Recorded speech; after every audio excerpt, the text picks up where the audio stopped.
What's up, guys? Welcome back to the Combat Sports Media YouTube channel. Right now I was just chilling, watching some boxing YouTube videos, and I stumbled upon a podcast with Joseph Diaz, former super featherweight champion of the world and former U.S. Olympian. As you guys know, he's coming off of a great fight and performance and a Fight of the Year candidate with Regis Prograis, former junior welterweight title holder and or champion, and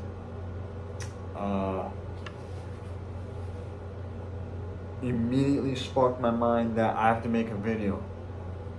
I have to make a video saying what needs to be said on Joseph Diaz and his career, and it's not being said because it's not the cool thing to say.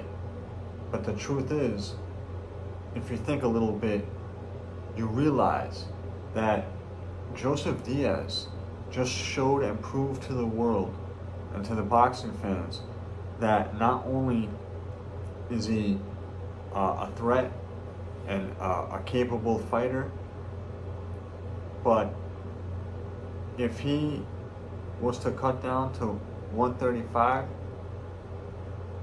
he's still a possible champion.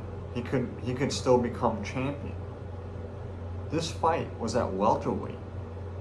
As a matter of fact, he just proved and showed that he might be a contender level fighter at 140. If you know, because this fight was above 140. So, and I know Regis is past his best, but this is a man who was the champion or a title holder not too long ago.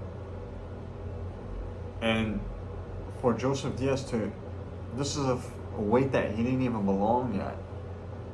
But he still showed that even though he doesn't belong at the weight, he can still rumble at the weight. You know what I'm saying?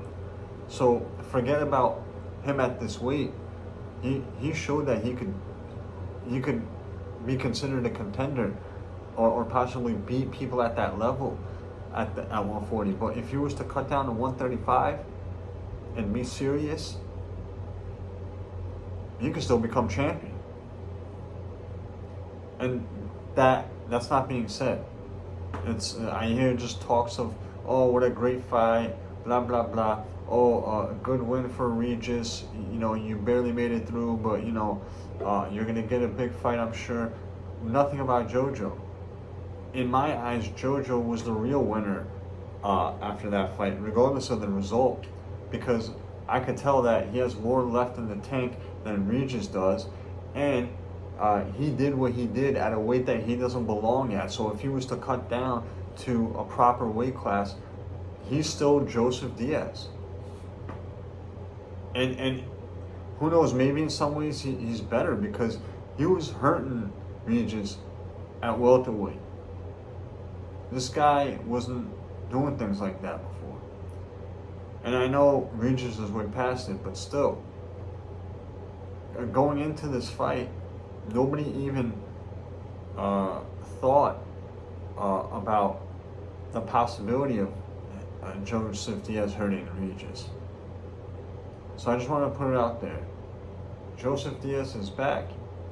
And not only is he back, but if he decides to take things seriously and cut down to a proper weight class, 135, he could still become a champion or a title holder.